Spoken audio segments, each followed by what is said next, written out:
Friends, आज 17 सितंबर 2024 और आज के इस लेक्चर में हम बात करेंगे 2023-24 के जो आपने आईटीआर फाइल की उसमें गलत डिडक्शंस क्लेम कर ली, सैलरी में से अलाउंसेस आपने दिखा दिए सेक्शन 10 के और सेक्शन 80 CCD ब्रैकेट में 2 employer's contribution to NPS claim कर लिया। और ऐसा कुछ पेंशन के केसेस में भी देखा जा रहा है कि आपने ग्रॉस पेंशन में दिखा दिया कि सेक्शन 10 के एग्जम्प्टेड अलाउंस है और उसको क्लेम कर लिया।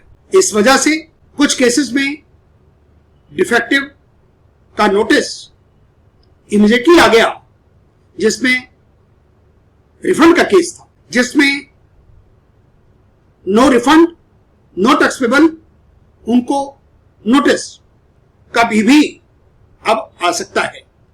इसलिए मेरी सलाह आपको यही होगी कि आप जो आपने डिडक्शंस गलत क्लेम की हैं, न्यू रिजीम के अंदर सेक्शन 10 का एग्जम्प्टेड अलाउंस दिखाकर या 80 CCD 2 employer contribution to NPS, उसको आप रिटर्न्स को रिवाइज फाइल कर लें यदि आपको नोटिस नहीं आया है तो, और यदि डिफेक्टिव का नोटिस आ गया तो it is as good as that you have not filed the ITR till date. इस केस में लेट फीस भी लगेगी।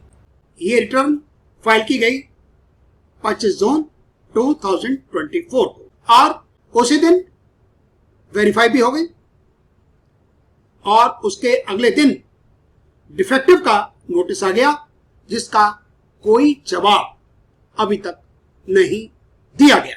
इस केस में इसको यह माना जाएगा कि रिटर्न फाइल की ही नहीं गई और इनको अब मैसेज आ रहे हैं file the ITR of assessment year 2024-25।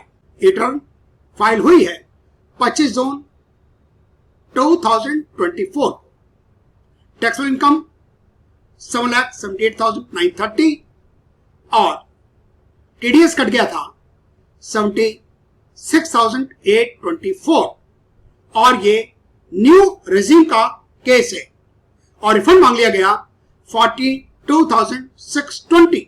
ये इनका फॉर्म 16 जो एम्प्लॉयर ने इशू कर रखा है। ग्रॉस सैलरी 50,000 की स्टैंडर्ड और टैक्सेबल सैलरी 10,92,459 और टैक्स बना 76,824 जो कि पूरा का पूरा एम्प्लॉयर ने काट लिया। और इन्होंने अपनी ITR के अंदर क्या किया, स्टैंडर्ड डिडक्शंस के बाद जो अमाउंट आया था फॉर्म 16 में, उस अमाउंट को लिया 10,92,459 और उसमें 1,30,000 की डिडक्शंस क्लेम कर ली और फिर स्टैंडर्ड डिडक्शंस भी क्लेम कर ली, जबकि ये अमाउंट आफ्टर स्टैंडर्ड था। और income chargeable under the head salary दिखा दिया 9,12,000, 1,80,000 अपनी सैलरी में से कम कर लिया और ये दिखाया 80 CCD 2 employer contribution to NPS 1,44,000 और इनकम टैक्स डिपार्टमेंट ने का जो सॉफ्टवेयर है उसने कैलकुलेट किया 134,744। तो 3,14,744 का आपने जो अमाउंट था उसको कम कर लिया। उसकी वजह से आपका टैक्स पेबल हो गया 34,209 और आपने क्लेम कर लिया रिफंड 42,620। फ्रेंड्स, आप इनकम टैक्स डिपार्टमेंट के साथ इस तरह फ्रॉड ना करें तो अच्छा है, अदरवाइज आपको लेट फीस, इंटरेस्ट